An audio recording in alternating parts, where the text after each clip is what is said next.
I am sure I saw quite a few things when I awoke from the coma, but I don't really remember anything visual from that time.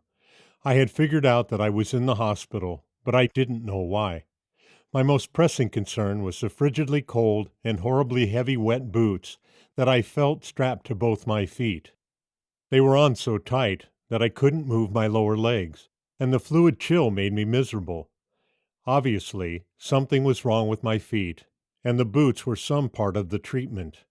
I remember being very frustrated that I couldn't kick them off, and it hurt like hell every time I tried. The other thing that was a constant concern to me was the breathing tube sticking down my throat. It was uncomfortable, and it made me breathe on someone else's schedule rather than my own. I immediately rebelled against it, but I couldn't seem to get my hands to work well enough to get the whole apparatus away from my face. I am told that throughout my time in the coma, I tried to take the thing off my face, and it finally took my father telling me rather sternly that I needed it to breathe, so leave it alone.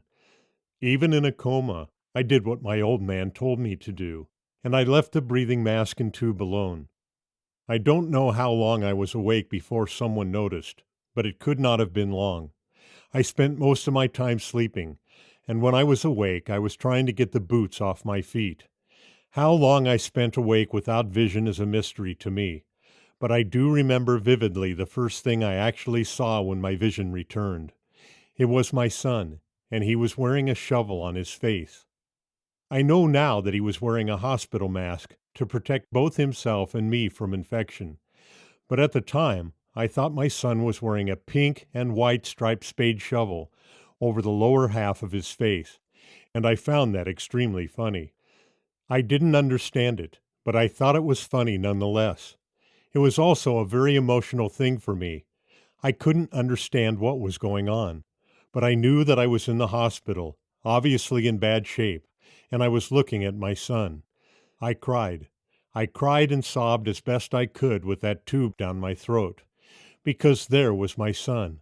I didn't know anything else but that my baby boy, the best thing I had ever done in my life, was there beside me.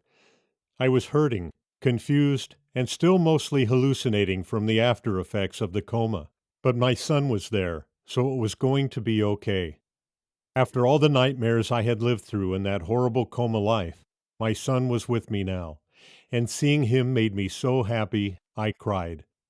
Everything else I saw from that moment forward was simple flashes of reality, space between hallucinations, and drug-induced sleep.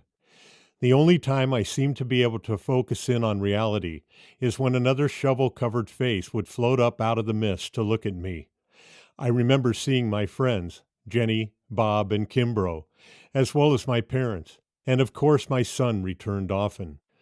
Sometimes they talked to me, but I couldn't understand the words they were saying. The expressions on their faces spoke to me in volumes, though. It was the looks in the eyes of all those shovel faces that made me understand that something really bad had happened to me, and I was quite certain that I wasn't out of the woods yet.